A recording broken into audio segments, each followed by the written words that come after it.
wonderful, fantastic, lurid, macabre. These are the stories of my life. Improbable though they may appear, it must be understood that each reminiscence is rooted in fact. Some of these tales will amaze you, some may shock you, some may even horrify you.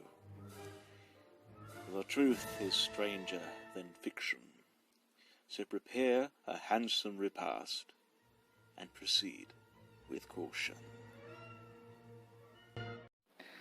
Yes, welcome back to yet another snack and a story with yours truly. I'm going to do something a little different with this one because, well, you may see from other ones that I'm going to upload that my beard is a bit longer. I've trimmed it a bit. That's because I filmed those weeks ago, even months ago. And I actually don't necessarily have a snack with me, which is a first, but I'll get into that later. Considering that I have just completed reading through various texts which go through the sundry requirements one must possess in order to become a successful voiceover artist from the home, I figure that this story would be apropos. Yes, until I find somebody who is accepting enough of my manuscripts, this is how I suppose I shall try my hand at making a living.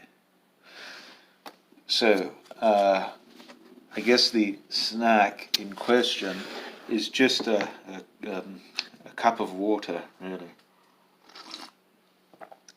Because one of the most important keys to being a successful voiceover artist is to keep yourself hydrated.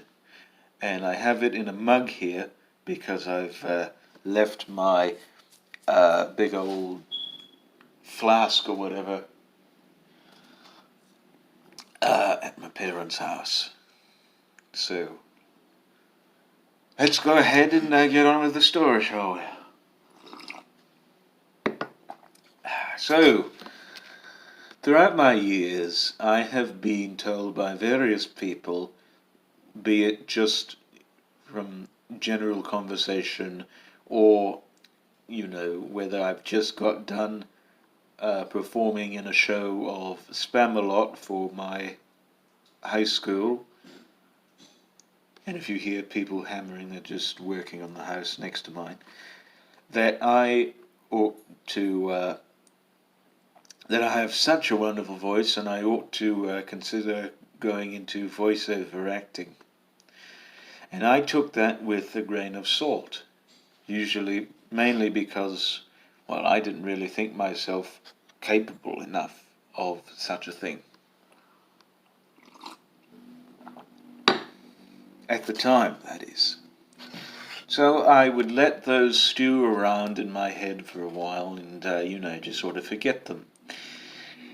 And it was not until, I suppose, mid-2018, around 2 years ago, when my mother took note of this and decided to take action to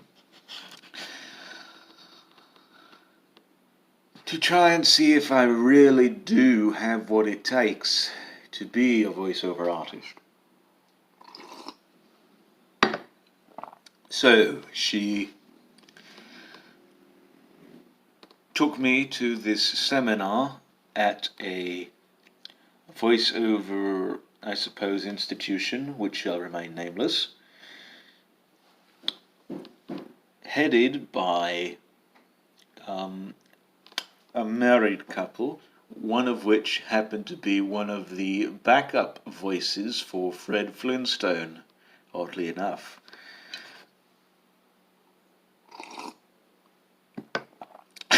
And, we went there, I suppose, in the evening or so, and there was plenty of people there, and he was giving his discourse on the whole aspect of the industry and how this class would teach you various techniques and have you sort of speak in different accents and sort of work your facial muscles and all that, and just the general layout of the class. Also, they were accepting of children or people as young as 13 to as old as really however long anybody could live, be it 80, 90 or 100. Because they had had a previous experience where, I suppose, a 6-year-old or however old they were did well, but I guess was very importunate and such, and was very solipsistic, and I'm not too sure really.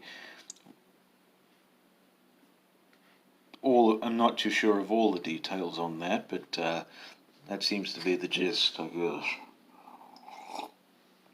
But anyway, so he talked. Fred talked for about an hour, and then his spouse, whom I shall call Wilma, basically showed on this television screen, I suppose, like a demo reel of the various people who happen to have gone through this institution. The most famous of which happens to be Jason Marsden. You may very well know him from plenty of work in the voiceover industry, be it for Disney or video games or anything like that. He's a very famous voiceover artist, very well respected in the industry and such, and has been working in it for as long as I can remember. And so, after all this was done, the classes would be, I suppose, 8 weeks or something like, or 12 weeks. I can't remember how long these classes would go on for, but either way, they would go on for so long, and you'd get all you need to know and everything. And but first, in order that they may want to take you on, you had to complete an interview, a one-on-one interview with them.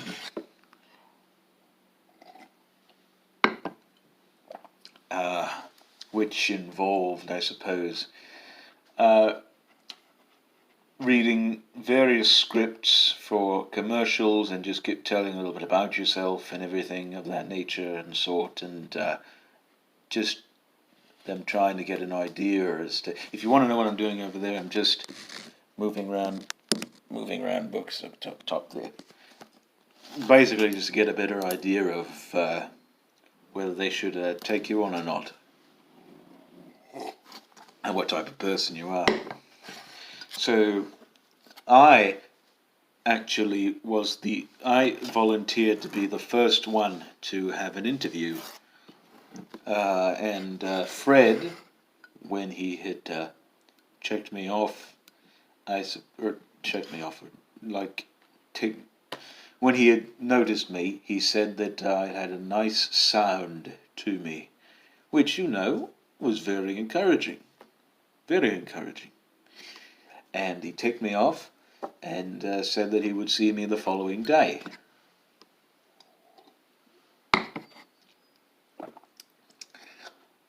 So basically, I was very much looking forward to the interview, and I thought it would go rather smoothly. However, I was wrong in almost every respect in that regard.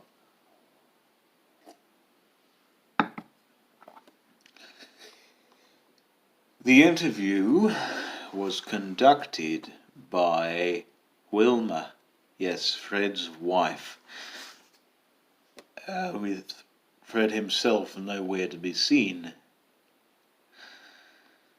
And so basically I go down there the next day, and Wilma's there, and when we do our sessions, she has me read through these scripts in a sound booth and a recording booth, and I read various commercials, like for snack foods, or a script for I don't know, a film or what. I don't quite remember really what he read, but she had me read them in different accents. For example, uh, in a pirate sort of an accent, in an American accent, in a regular accent, and all these other things, just to see the range of my voice, if you will. And then the actual interview was disastrous, very disastrous. In fact, I don't even want to say what occurred, because among the various traumas of my life,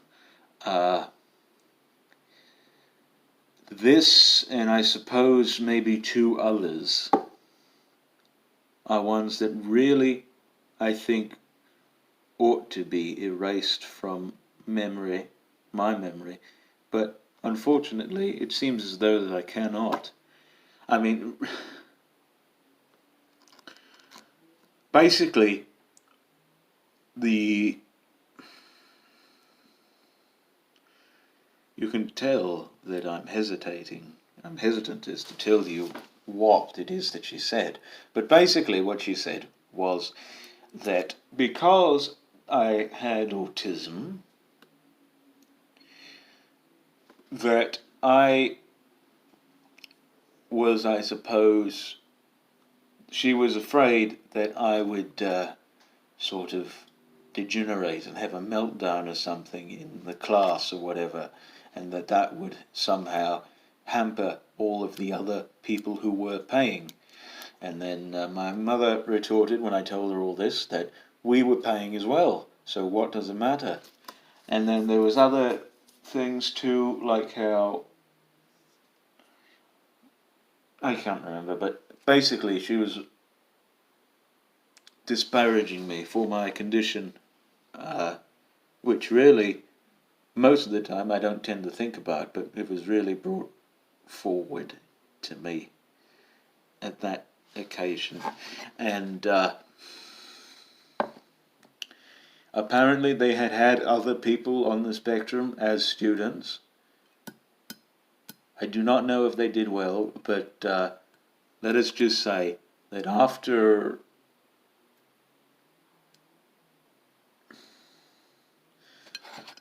that horrid interview, we decided not to go through with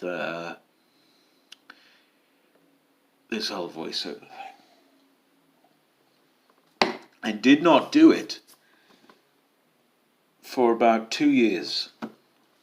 In fact, that same day when I had decided to quit the thing, when I didn't come back to the voiceover thing, I got my results from Seattle when I was going to enroll in that watch repair class up at the community college over there. And you obviously know the story, that I got rejected and everything. So misfortune was punctuated by even more misfortune, and even more misfortune punctuated that misfortune in the form of my cousin quitting my mum's shop, because I suppose he couldn't necessarily deal with all of the people there. And I guess also the Seattle thing being a bust also contributed to that. So, after 2 years of not wanting to pursue voiceover, of thinking it a lost cause, we have found a fairly reputable, well, I don't know about reputable, but fairly promising course in that field that will most likely, without any prior training, other than the training that is imposed in these texts that they have you read, will ensure you a prosperous career as a voiceover artist from the convenience of your own home.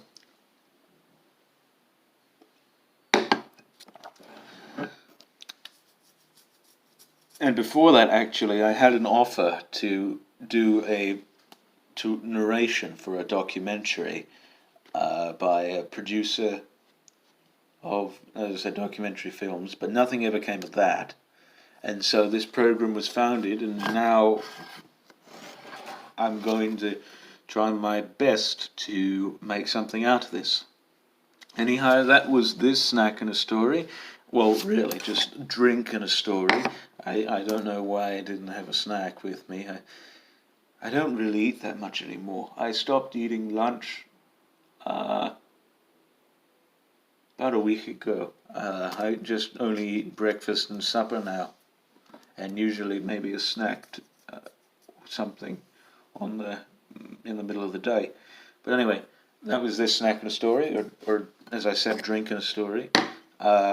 I hope you enjoyed it. Tune in whichever week or whatever for a new one. Well, not a new one, but you know what I mean. And have a good day.